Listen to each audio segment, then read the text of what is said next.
Hey, it's Wednesday night. Ben's not available again. You know why, if you've been watching our channel. If you haven't been watching our channel, the reason why is Ben works crazy overnights as almost a 50-year-old man. All right, he's not quite 50, but he's getting close. And so, yeah, it's kind of scary, man. So it's just me. Sorry about all that. Anyway, here's the point. A couple quick things. We're going to go over a few things from the Bears-Packers game. Just some overarching things. You probably heard a lot of this stuff already from people, so I'm going to try to give you a couple other things to think about. We have the Abi thing to talk about. But there's some also recent news. So let's get to today's Packer headlines. Number one, David Bakhtiari back at practice. Oh, man. Now, this happened before he was back at practice, remember? And then he had some setbacks, and he's still not around. And had to have some things cleaned up. And so we're hoping that he comes back, because this line sure needs him. This line is getting thinner and thinner and thinner by the day, by the game. But positive signs. We hope Bakhtiari can make it back and help lock down the left tackle spot, which just allows other guys to, basically have the best guy in there at right tackle, hopefully. Now, another injury update is Billy Turner's injury, which actually we thought, I don't know what your viewpoint was, but my viewpoint was Dennis Kelly came in and played pretty darn well, and probably better than Billy Turner has played. And that was a guy coming in cold after not playing football forever. So I kind of would prefer, especially based on what we've shown you guys over the last 2 years of Billy Turner video and pointed out his deficiencies. And while he's a cool guy and a good guy and all the things we said before, smart guy, not really that great at football. So I'd almost prefer Dennis Kelly, but the news today was that the Packers do not expect that to be a season-ending injury for Billy Turner. Now, that's fine. I don't want the guy to be injured. I just want him as a backup and not a starter. So anyway, what I hope is Dennis Kelly plays really well, to the point where even though Turner comes back, the Packers are like, we're not messing around with right tackle. Dennis Kelly's playing well. Let's let him stay there. Sounds good to me. If you want to move Billy Turner, if you have to have Billy Turner on the field and you want to have him take Royce Newman's spot, at least that's an upgrade at right guard. Now, one quick point as we finish on offensive line, because we start off with offensive line talk with Bakhtiari, now Billy Turner. Now, I mentioned Royce. I've been very hard on Royce. He's deserved all of it, but Royce Newman had his best game as a Packer, according to his head coach and according to me. I actually saw visual evidence of him sustaining some blocks during the game. For the first time in his NFL career, for the first time, I could see him actually holding some blocks once in a while. Now, he still had plenty of Royce Newman plays, a lot of struggles and a lot of misplays and a lot of whiffs and stuff like that. But he had a number of plays, at least a handful, where he sustained blocks and had some good blocks this game. So that is an improvement. And that definitely means his best game as a pro. So Royce Newman, still not acceptable for starting offensive line play, but better than you have been to this point. All right, since everybody that even turned on the video is gone now, I'll get to some other news. The other news for today, Pro Bowl voting. Get your Pro Bowl votes in for Packers. Vote all No, don't vote all Packers. Vote for the guys they actually think deserve it. I hate it when the teams promote like everybody, pretty much. Come on. They're not all Pro Bowlers. I understand. But in the fan vote, they want to generate fan interaction, all that stuff. But if you're a real football fan, vote for the Packers that you believe are actually deserving of the Pro Bowl. Don't vote for the guys just because they're Packers. That's kind of weird. And that's what the team wants. But anyway, it's probably what the NFL wants too, because it engages more fans with their voting site, and then they can track all your information. NFL, just kidding. They probably do, but anyway, that's neither here nor there. one other big news item, and this is family business, but it's also Packer related, and that is that Mom's stock came in. Mom got her first Packer stock. She's officially an owner, part owner of the Green Bay Packers, and she gets to go to the next owners meeting in July, and she's going to go. And that's awesome. Mom, I'm really happy for you. Glad we could get it done. I know Ben thought it was kind of crazy, but hey, you, my mom, are part owner of the Green Bay Packers. So that's awesome. Very, very cool. Okay.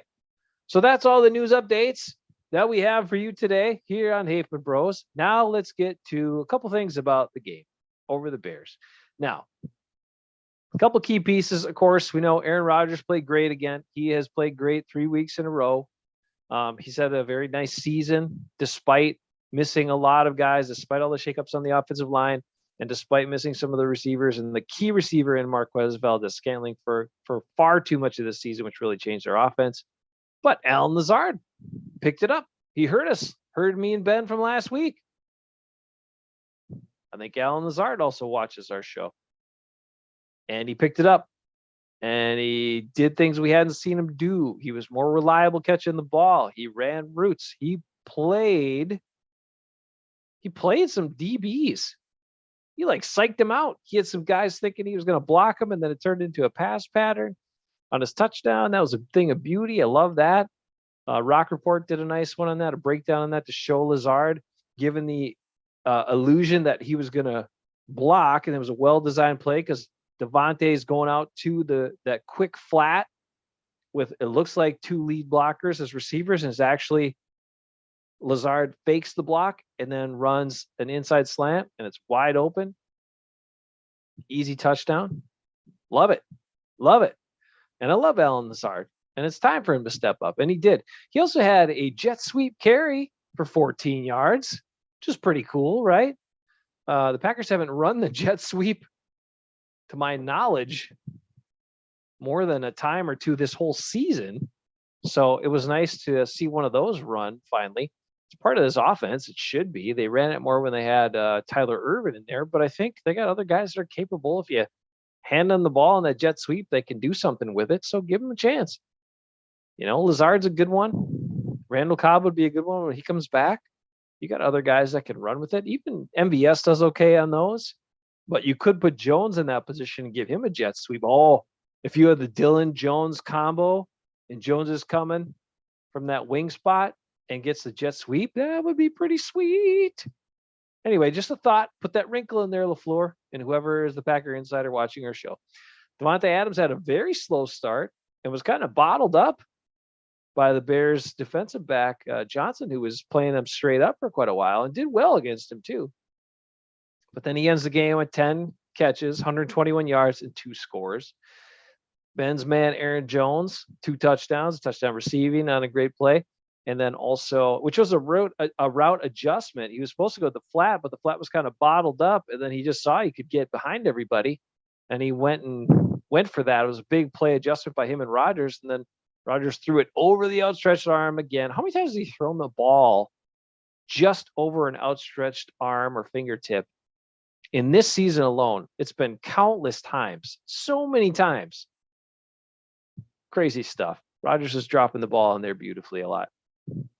He could have been more accurate on the throw to Lazard, but that's being a little nitpicky. Anyway, it's fine. But he's made some crazy throws.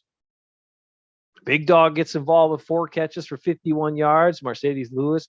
DeGuara's really coming along. I got to say, I like what I'm seeing from him. He's reliable catching the ball. He's pretty good running with it after the catch. He is by far the Packers' best run after the catch tight end that we have had. Man, I'm trying to think back. Who was good at running after the catch in the last 10 years? Not many guys. Okay, Richie Rogers. I love Richie Rogers. Great hands, but never good at running after the catch. And he was our primary tight end. Jared Cook, not really good at running after the catch. We had him for 1 season. Big Dog, not great at running after the catch. Robert Tonyan, great at running before the catch and getting open and catching the ball, but not great running after the catch. Sternberger wasn't great at running after the catch. I'm telling you, DeGuara is our best run after the catch tight end in the last 5 years for sure, maybe more, maybe 10, maybe since Jermichael Finley. I don't know. Crazy to think that. But he's actually showing some good things running after the catch, staying balanced, breaking some tackles. Looks like he's not going to fall on his face after he catches it like a lot of tight ends. He's not an overly flashy or fast guy, but effective. As long as he's got the catch down, he can do something with it after. I like it. So nice and a huge game by Devondre Campbell, like we talked about. He had 16 tackles. He was on the COVID reserve list on the bye week, came back and just tackled everybody. Now, they weren't always forceful tackles, but he got guys on the ground. In the end, that's what you need. And he was all over the place making tackles. And then, of course, our man Razul Douglas, as we pointed out again, a couple of pass breakups, another pick six on a great anticipation and breaking on the route. His defensive pass interference was a really good play too. I don't know. I mean, yeah, he had his arm around the guy a little bit, but you see that all the time and they don't call it, but whatever. Anyway, Razul Douglas, the man. The price on him, though, keeps going up and up and up. So I'm sure his agent at this point is like, we're not signing any deals until this season's done, my man. Because Razul Douglas, his price tag keeps going up with the way he's playing. Eric Stokes had a solid game. Kenny Clark did well. Preston Smith got guys fired up. A couple of sacks came out in the second half. So overall, pretty good game for the defense after that first half, which was just weird. Like, as a Packers fan, you had to understand, okay, I understand they were down and they gave up 27 points in the first half and they're down by 6 at halftime. I totally get it, okay? That's fine. But if you look at how that happened, the Bears had this crazy big play that was kind of disguised. And they had a punt return from the 3 or 4 yard line for a touch, or the 3 yard line for a touchdown. And they had another big play. So you had to think all of those things happened for the Bears, right, in the first half. And they still only led by 6 points. I felt pretty confident the Packers were going to come out, win the game. The Bears were going to turn back into the Chicago Bears. Not everything was going to go right for them in the second half, and the Packers would win handily, and they did, 45-30. Okay, so that's all kind of an overview of all the good stuff. And yes, by the way, over 1 trillion Minecraft YouTube video views here on YouTube, celebrating that today, and that's part of the blanket in the back here, Minecraft blanket, giving YouTube a shout out. Now, lastly, the thing we have to talk about last is the not so special teams. All right. Now, this year in special teams, what are we doing? What are the Packers doing? It's just, we all know, okay, Mason Crosby struggled in the beginning, right? Mason Crosby struggles. And they changed the snapper, they changed new holder to start the year with Bojo in there. Some things with the operation, the protection was bad. Now it seems like the protection is better. Seems like the field goal unit is doing better. Although Mason's still kind of a wild card if he's going to make it here or there. But field goal unit might be the best right now. Oh, well, the punting. The punting is still good, although the head coach was complaining about the punting. Outkicked the coverage, and that set up some of these returns. Didn't kick the ball in the middle of the field. Bjorkes did, versus pinning Grant on the sideline sometimes, which was the plan. Okay, so the head coach had some complaints about the punting in this game, although he did say that Bojo's been really good and a really great addition to them, and that's very true. Now, just because you outkick your coverage and just because you accidentally kick the ball in the middle of the field versus on the sideline does not mean that your coverage should give up a bunch of yards or a touchdown. Same thing with kick coverage. Way too many yards on kick coverage. Way too good a field position for the Bears based on kick returns alone. So let's just take a look at that real quick. We got a quick share here. I got the info for you. Might as well share it. Let's share it up. This is a bit concerning. This is a bit concerning, especially in comparison to what the Packers return game did. Now, there are a lot of questions here, and we'll bring Ben's going to be on Friday night. Nico's going to make an appearance Friday night. We'll go over some of these things. And there's I got one tease before we let you go. Now, all right, let's take a look here. These are just stats from the game. All right, not overly impressed with Justin Fields. We know that. The Bears were the Bears again. They had some good things going running the ball, and Fields taking off and running the ball, and then they got back to passing too much and hurt themselves. And the Packers took advantage, got some pass rush going. But let's look at this. Let's take a peek right here. Khalil Herbert, 5 kick returns, 128 yards for a 25.6 yard average.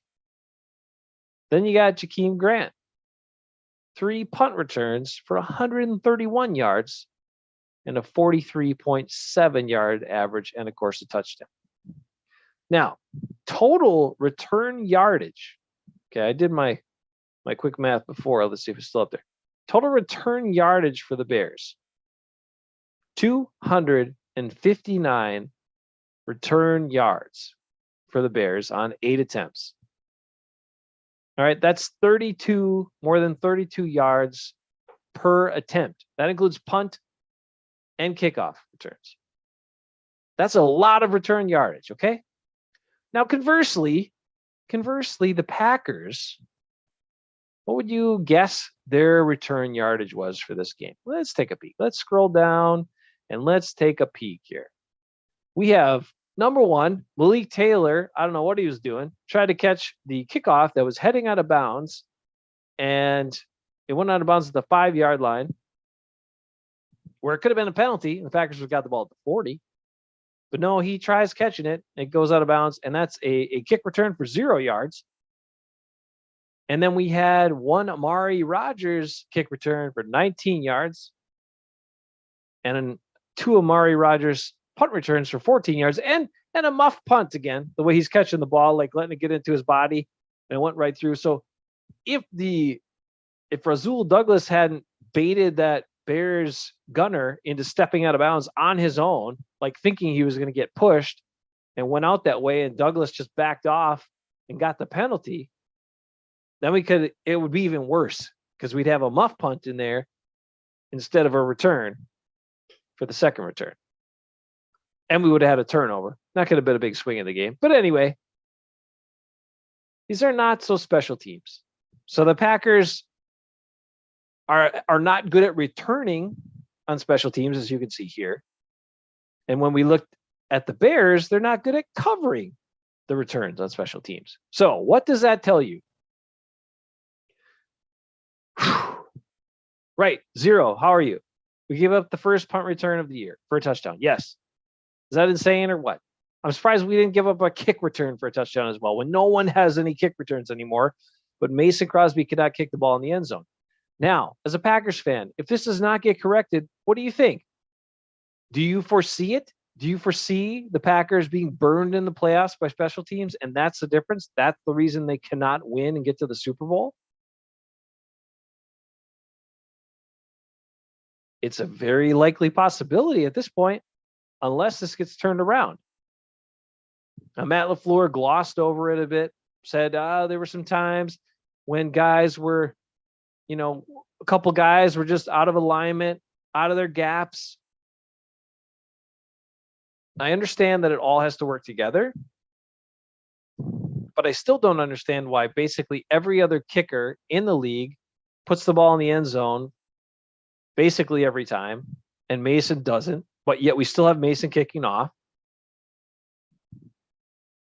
And I also don't understand how this has been the standard for so many years. So the players have changed, the coaches have changed, yet we still have the same problems with kick coverage, both on punt and on kickoff, and returning, both on punt and kick return. How does this happen? You think it'll be okay in the playoffs? Zero. Tell me why. Why do you have confidence in these kick coverage units? They don't have very physical guys right now. Okay. They don't have gunners that attack the play. And the other guys running down, and I'm calling out one guy that I'm really disappointed in this year, and that's Ty Summers. Ty Summers was supposed to take a step and actually be a challenger at linebacker this year.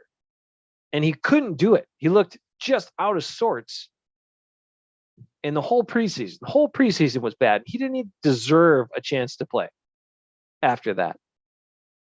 But I thought, okay, Ty Summers, you can show your value on special teams because you're fast and you're big and we need you to make an impact. And he does not look good on special teams. He looks tentative even on special teams, which makes no sense to me. So Ty Summers has been a big problem, but they've all been bad. I just don't understand it. And people are calling for the coach to be fired. Well, we've done that before. We've switched coaches a bunch of times on special teams in the last handful of years. Okay? So it can't be the coaches. It can't just be the coaches, can it? Because this was the same way in McCarthy times, towards the end of McCarthy's tenure. This isn't just a LaFleur thing. This has been going on 5-6 years now. Hey, Blas, where our kick return, punt return, and our kick coverage, punt coverage is just not good. And it's not that hard of a thing. You have responsibilities. You need to stay in your lanes. You need to run at about the same depth as the other guys alongside you. That's a big key to it when you're playing teams, right? You have to kind of maintain this bit of a wall. And your gunners can go after it. Okay. Your center, especially in punts, and then your gunners can attack the returner. They can go for it. Okay. And then the other guys kind of maintain spacing, and guys have outside responsibilities. So you can't let a guy get on the outside. And there are rules to follow, but these guys are not following the rules, and they're not physical enough is the other issue. So right now on this team, all right, right now on this team, because we have, like, this team isn't even healthy yet. We got a banged up offensive line who's playing hard, but, you know, they shouldn't be doing as well as they are. Rogers is playing great. The backs are good. Receivers are doing well. The defense is playing really well. But I don't care. I mean, I've seen way too many games, especially in the playoffs. It's one play on special teams and in an even matchup, and that's what costs you. We cannot have that be our downfall. So Matt LaFleur was asked this week, is it all hands on deck for special teams now? Yes, it is all hands on deck for special teams. And Ben and I proposed some things a couple weeks ago. Remember, we were kind of talking through who would be a good return guy just to possess the ball. Because Amari Rogers still looks so uncomfortable. He just looks so uncomfortable. This is not the first time he's muffed a punt. This is not the first time he's looked bad on a return. He's not productive on returns. So if you're not going to have productive returns, especially on punt return, just possess the ball, at least. And we talked about that before. And I'm telling you right now, my candidate is Adrian Amos. I think they should line up, like Ben said a couple weeks ago, line up a whole bunch of guys, field and punts, see who's comfortable. But Amos has good hands. He's smart. He's not going to do much with it returning. You don't have to have him do it. Just have him fair catch it, possess the ball. I want Adrian Amos. You guys vote for the Pro Bowl. I want Adrian Amos voted as our new punt returner. That's me. And then for kick returns, just don't worry about it. Just let him go in the end zone. That's fine. But kick coverage and punt coverage, we got to get some of the core guys that were doing pretty good that are now playing bigger roles back on there. I think you remember last year, Lazard voluntarily went back on special teams because their units were struggling for a bit. We need Lazard back on special teams. We might need Amos on special teams. We probably need Razul Douglas to stay on special teams. Think about physical guys. We need more physical guys on the kick coverage units who are also pretty fast. That's who we need on special teams right now.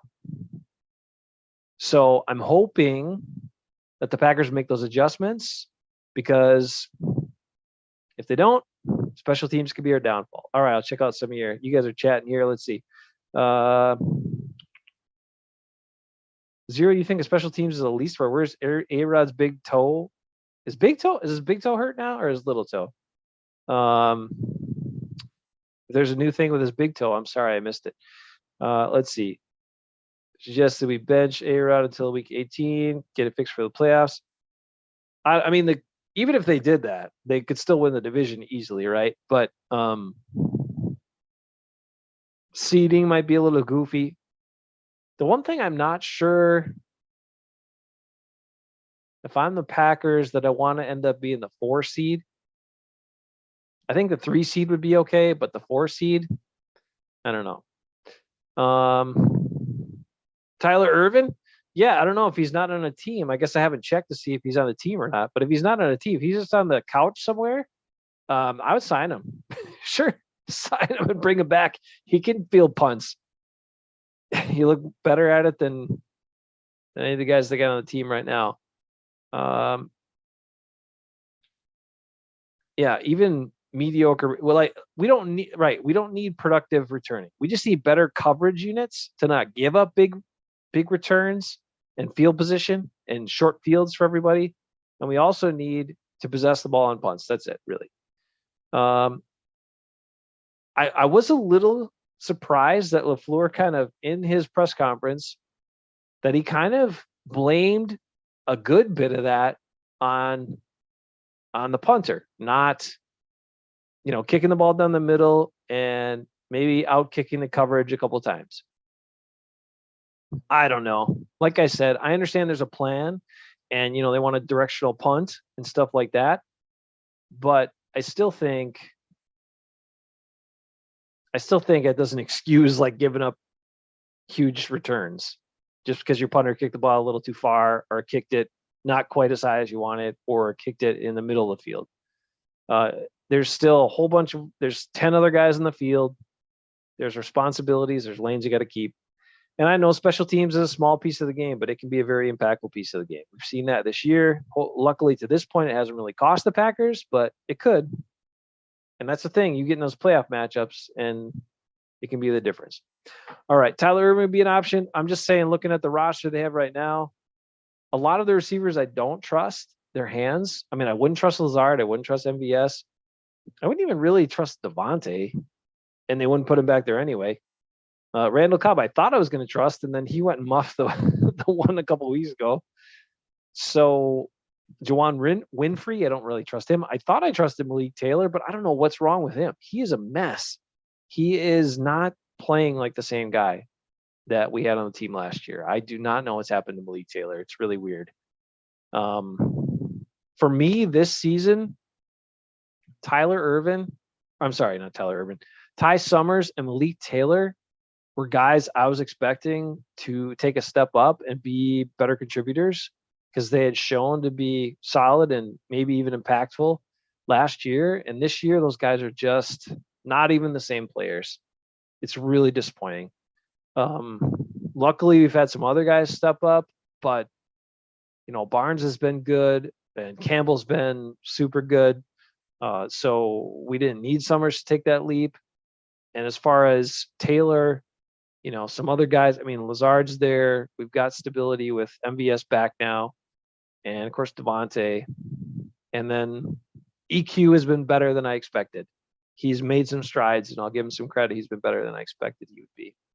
So, but those two guys really, I'm disappointed. I'm disappointed for them, but also with them. I'm just kind of like, come on, you guys. I thought you're going to be something on the team this year. Anyway, some things to sort out for sure. But before I let you go for today, I do want to say one quick thing. I watched Matt LaFleur's press conference on yesterday, and he said one very alarming thing in that press conference, which we will get Ben's take on Friday night. Okay? We're going to have Nico on for a Bucks update, a little Packer talk. Ben will be with us. He's going to give us his take on the very alarming thing that Matt LaFleur said yesterday, and we'll tell you more about it then. Until then, be good, stay safe. Packers still got the W, 10-3, and beat the Bears like we told you they would. A lot of you guys, so some of you guys were doubting them, though. Some people were doubting them. No. And I think one of the score predictions is like 13-16. Come on. Gotta have faith. Packers are going to tear it up against this Bears defense. Anyway, 10-3 is still good. We'll take it. And we'll catch you on Friday night for some more Packer talk and a Bucks update with Nico.